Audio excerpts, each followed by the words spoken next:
बिस्मिल्लाहिर्रहमानिर्रहीम। Standard capital securities scstrade.com। हम बात करेंगे फार्मा सेक्टर बिलुमूम और दिसर पाकिस्तान बिलखुसूस।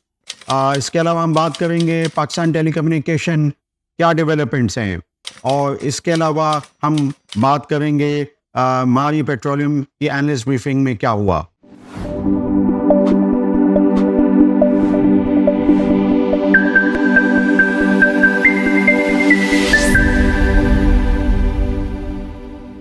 फार्मा सेक्टर पाकिस्तान में काफ़ी कंपनीज जो हैं वो PSX पे लिस्टेड हैं, और तकरीबन सारे के सारे ही एक तरह से ब्लू चिप है। सब बड़ी कंपनीज हैं और इनके मल्टीपल्स भी बहुत हाई हैं। अक्सर व बेशतर कंपनियां हमारी वेबसाइट पे अगर आप देखें तो P मल्टीपल्स जो हैं वो फिरोज सन्स के तकरीबन 30-31 के आ रहे हैं।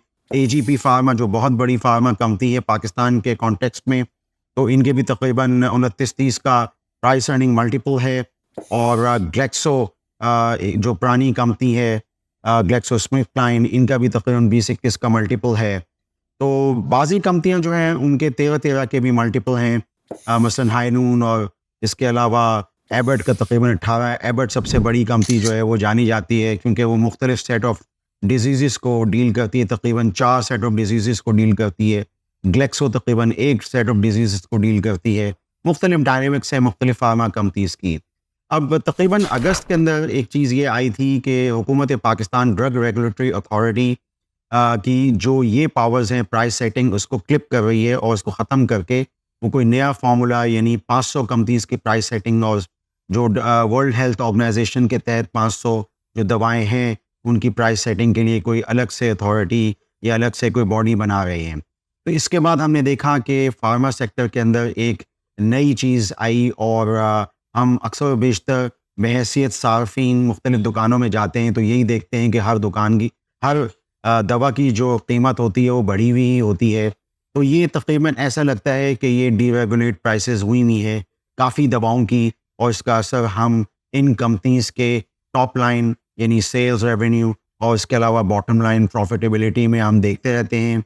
तो ये इसमें मैं ये देख रहा था कि काफ़ी, क्योंकि ये कंज्यूमर से ये ताल्लुक़ रखता है, तो इन कंपनीज़ के मल्टीपल्स हाई होते हैं, क्योंकि हम ये समझते हैं कि जहाँ कंज्यूमर ग्रोथ हो, पॉपुलेशन ज़्यादा हो, वहाँ पे FMCG कंपनीज़ जो होती हैं या फार्मा कंपनीज़ होती हैं, इनकी हाई ग्रोथ सेगमेंट में ये चीज़ जो है वो फॉल हो जाती है। तो इस हवाले से मैं ये देख रहा था कि इसमें सबसे कम मल्टीपल इस चीज़ का है। पिछले प्रोग्रामों में हमने जो जिस चीज़ को हाईलाइट किया था वो सिटी फार्मा था, लेकिन अब उससे बहुत बड़ी एक कंपनी है दिसर पाकिस्तान। इसका तकरीबन अगर हम रिकरिंग EPS देखें तो 10 का EPS 10 का P मल्टीपल आ रहा है। तो इसमें ये मैंने इस तरह किया कि चूँकि इन्होंने एक लॉस बुक किया है 5.2 बिलियन का, जो OBS की जो परचेज थी पिछले सालों में, तो अब अगर हम हटा के इनकी जो नॉर्मलाइज्ड EPS देखें तो वो तकरीबन ₹3.65 आती है। तो उस हवाले से तकरीबन 10 का P मल्टीपल है अगर हम इस वक्त मौजूदा प्राइस ₹61 को देखते हैं। तो पिछले दिनों इसमें काफ़ी खबरें थीं जो कि उनमें कोई सदाकत नहीं थी, और इनके इसमें PSX पे नोटिस भी आ गया, देर आयत दुरुस्त आयत। लेकिन ये है कि बहरहाल इसमें हम ये देख सकते हैं कि वो जो एंटिटी जो सर्ल के अंदर एक सब्सिडी जो सेल हुई, तो उसके कोई पैसे आने जो हैं वो बाकी हैं, क्योंकि ये सेल जो है वो बकौल जो ट्रांसमिशन थी दिसर पाकिस्तान की यानी एनुअल अकाउंट्स, उसमें तकरीबन 10 जुलाई को ये कोई ट्रांजैक्शन हुई थी, तो उसके कोई सेल के पैसे जो है मैंने पिछले अपने प्रोग्राम में बताया था कि कोई आने बाकी होंगे। तो बहरहाल ये कि रिकरिंग EPS ₹3.65 पे इसका मल्टीपल 10 है, और ये तकरीबन सबसे यानी तमाम जो दूसरी कंपनियां लिस्टेड हैं उनमें ज़रा इनका कम P मल्टीपल है। गो के जो दूसरी पाकिस्तान की कंपनियां दूसरे सेक्टरों में हैं उनके P मल्टीपल तो वो 3 या 4 या 5 के हैं, लेकिन फार्मा सेक्टर के मल्टीपल हमेशा से हाई होते हैं। तो ये मुझे थोड़ा सा आपको यहाँ पे गोशगुजार करना था दिसर पाकिस्तान के हवाले से। पाकिस्तान टेलीकम्युनिकेशन PTC के हवाले से बहुत सारी खबरें तो आती रहती हैं, और ये कि बहुत सारी डेवलपमेंट्स हुई हैं। जून में इनका एक SPA साइन हुआ था जिसमें कि इसकी जो एक सब्सिडरी यूफोन उसने एक्विजिशन का इंदिया दिया था और साइन हुआ था टेलीनॉर यानी नॉर्वे की जो कंपनी थी और बहुत बड़ी कंपनी थी, वो बेच के जा रहे थे और उस हवाले से आईएफसी का एक $400 मिलियन का लोन भी है।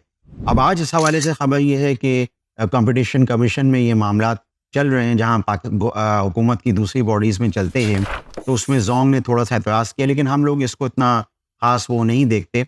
हम ये देखते हैं कि अगर यूफ़ोन की ये एक्विज़िशन होती है टेलीनॉर की, तो इस तरह जैसे कि लिखा हुआ है कि तकरीबन इनका 36% का मार्केट शेयर हो जाएगा और इस वक्त 37% का मार्केट शेयर जैज़ का पहले से ही मौजूद है और ज़ोंग का मार्केट शेयर वो 23% है, जिस बुनियाद पे वो कंपटीशन कमीशन में एतराज़ कर रहे थे कि ये अगर एक्विज़िशन होती है तो पीटीसी या यूफ़ोन का मार्केट शेयर बढ़ जाएगा। लेकिन हम पीटीसी के हवाले से ये मस्बत चीज़ देखते हैं, क्योंकि इसमें एक चीज़ ये बताने की, और मैंने अपने पिछले किसी यूट्यूब इन्हीं प्रोग्राम में आपको बताया था कि पाकिस्तान में जो इस वक्त एवरेज रेवेन्यू पर यूनिट एयरपो है, वो सबसे दुनिया में कम है। पाकिस्तान में टेलीकॉम चार्जेस जो हैं, वो सबसे कम है दुनिया में। अगर आप हिंदुस्तान के हवाले से अपने हमसाये में देखें, श्रीलंका या दूसरे ममालिक में देखें, या इत्तसलात वगैरह के जो यूएई वगैरह में रेट्स हैं, उनके हवाले से देखें, तो ये इस हवाले से पाकिस्तान में एयरपो जो है सबसे कम है। तो ज़ाहिर बात है, ये भी जो है जिस तरीके से पाकिस्तान में दूसरी चीज़ें बढ़ रही हैं, तो ये भी टेलीकॉम चार्जेस जो है वो आम सारिफ़ पे बढ़ाए जाएँगे या कभी बढ़ेंगे, तो इसमें जो है वो पीटीसी के रेवेन्यूज़ जो है वो यानी और मज़ीद बेहतर हो सकते हैं। हमने 9 महीने के नताइज में देखा कि पीटीसी के रेवेन्यूज़ तो वैसे ही बढ़े हुए थे 79 बिलियन पिछले वक्तों के हिसाब से, तो इसमें वैसे ही एक हम देख रहे हैं कि ग्रोथ है। वैसे ये है कि सेलुलर के अलावा इनमें ब्रॉडबैंड और ये जो आईपीटीवी, इस तरह की जितनी भी चीज़ें हैं, उसमें हम देखते हैं कि आहिस्ता-आहिस्ता जिस तरह पॉपुलेशन है पाकिस्तान में, तो इंटरनेट और इस हवाले से जो है वो ग्रोथ, ब्रॉडबैंड की जो ग्रोथ है, वो हम पीटीसी में यूँ देखते तो हैं ही। अब ये है कि इसमें और भी बहुत सारी चीज़ें हैं, जैसे क्लाउड कंप्यूटिंग और इस तरह की भी सर्विसेज़ के अंदर जो है, जूँ-जूँ ये वक़्त आगे बढ़ता है, तो इस तरह की जो कंपनी जैसे पीटीसी है, वो इसमें अपना पूरा जो ये जो सारे मामलात हैं, वो आगे कर सकती है। कल एक और ख़बर थी कि चाइना मोबाइल, जो बहुत ही बड़ा मोबाइल कंपनी है, इनके साथ कनेक्टिविटी के हवाले से इनके कुछ चीज़ें हुई, जो इस वक़्त जाइटेक्स चल रही है दुबई के अंदर। तो इस तरह मतलब पीटीसी जो है वो लाइमलाइट में आता रहेगा। तो फ्यूचर के हवाले से हम ये देखते हैं, क्योंकि पाकिस्तान में ये एक मेजर वेटेड स्टॉक है ओजीडीसी के बाद अपने पेड अप कैपिटल की वजह से। तो ये है कि ये पीटीसी में हम थोड़ा-सा ग्रोथ के पहलू वापस देख सकते हैं 10-12 साल बाद। इसके अलावा माई पेट्रोलियम की एक एनालिस्ट ब्रीफिंग हुई। हमने गुज़िश्ता से पेवस्ता, मैं इसको जोड़ूँगा, तो इसमें मैंने माई के बारे में आपको काफ़ी बताया था। अब कल जो माई पेट्रोलियम की एनालिस्ट ब्रीफिंग में हमारे एनालिस्ट ने अटेंड की ऑनलाइन, तो उसमें ये है कि उन्होंने बताया कि पिछले सालों से उनकी प्रोडक्शन प्रोफाइल में इज़ाफ़ा हुआ है तकरीबन 18%, और ये कि उनका वज़ीरिस्तान के अंदर ड्रिलिंग उनकी मुसलसल चल रही है, शेवर 2।